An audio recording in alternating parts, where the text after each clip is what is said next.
funny books, graphic novels, funnies, comic books. No matter what you call them, comic books and superheroes have been evolving and changing with media since their debut in 1934. They have gone from weekly newspaper strips, to monthly periodicals, to television shows, to feature films, to animated television shows, to magazines, to social networking sites, and now digital comics online and on the iPad. In April 2010, Marvel Comics released their digital comic book reader product for the iPad, iPod Touch, and iPhone. With a $1.99 per issue download fee, it is now cheaper and easier to download comics than to buy their print version. Not to mention that digital comics are easier to transport and store. Are the days of printed issues and the charm of ink-stained hands coming to an end? In the war between paper and pixels, will digital comics prevail over comic shops, monthly subscriptions, and limited edition holofoil covers? Holy digital download, Batman! The internet itself will have to come and take the comics out of my cold, dead, inky hands before I make the transition to digital.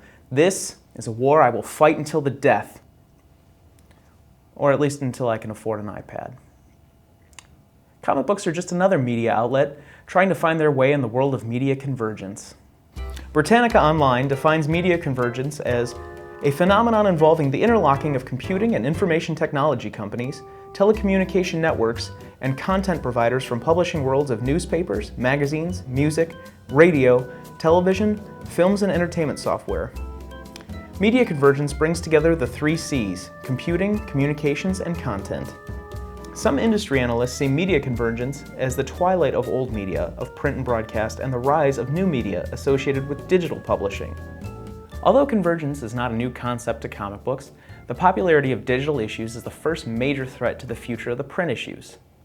I guess I have the same romanticized attachment to paper comic books as newspaper purists have to the print version of daily newspapers.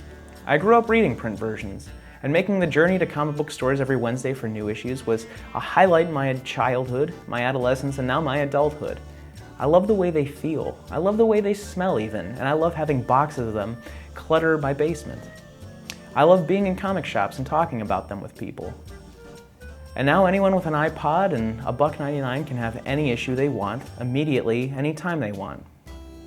It's a bit disheartening, but I think it's important to remember that the message is more important than the media it's presented on.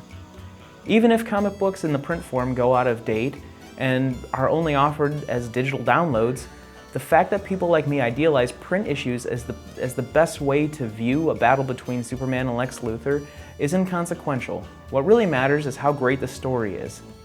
The quality of the story is paramount. So as much as I hate to see printed comic books become obsolete, I would hate it even more if the quality of comic book stories suffered. As long as there's a great story, the media is truly secondary.